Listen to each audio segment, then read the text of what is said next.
Hi guys, today I'm going to do my May wrap up. So here are the reviews of everything I read in May. I have finished The Strange Case of Dr. Jekyll and Mr. Hyde by Robert Louis Stevenson. This came out in 1886.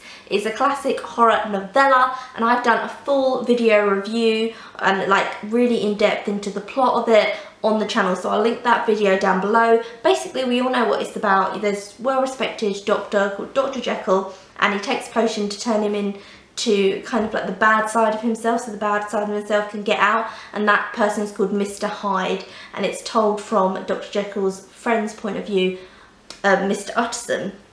But there's so many twists and turns, and yeah, so go and check out my video that I did full on babbling on and on about this book. I really enjoyed this book. I thought it was absolutely fantastic. So if you want a reason to read this book, then go listen to my video on it, because it's just fantastic, and I'll link that down below.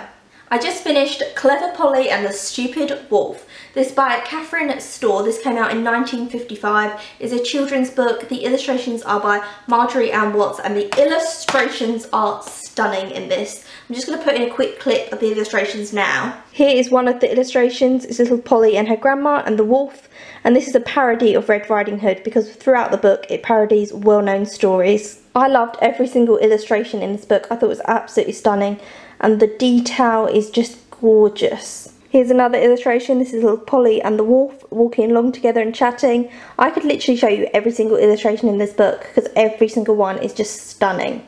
I adored the illustrations. I feel like the illustrations really made the book for me. So this is about a little girl called Polly and it's 12 different stories about how a wolf tries to eat her, and that's basically it. So it's the same premise in every single story. Some of them are the same setting, him just waiting in her garden, and then he's thought of a plan of how he's going to get her, but she's smarter than him, so he never gets her. There's one set in the zoo, which I loved the zoo one. I thought it was fantastic.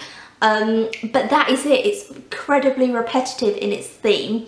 Why Catherine wrote this book is because her little girl was called Polly, and Polly had this fear of wolves, that a wolf was going to get her.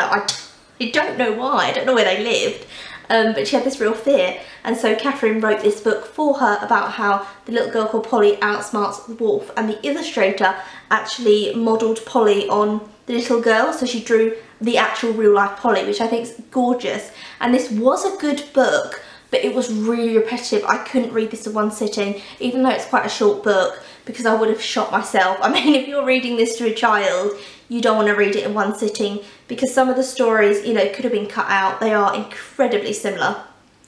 But overall, I did think it was good. It has a real kind of charm to it. I think it got better as it went on. There's a second book in the series. I'm not going to read it, but it was good. It was an okay read.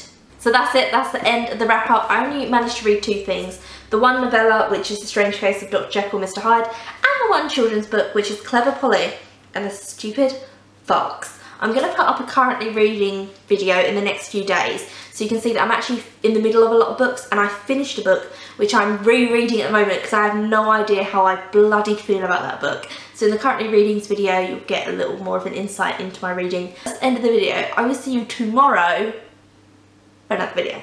Hey, I'm doing a video every day in June. Get your hands off me, girl. Get your hands. Sorry.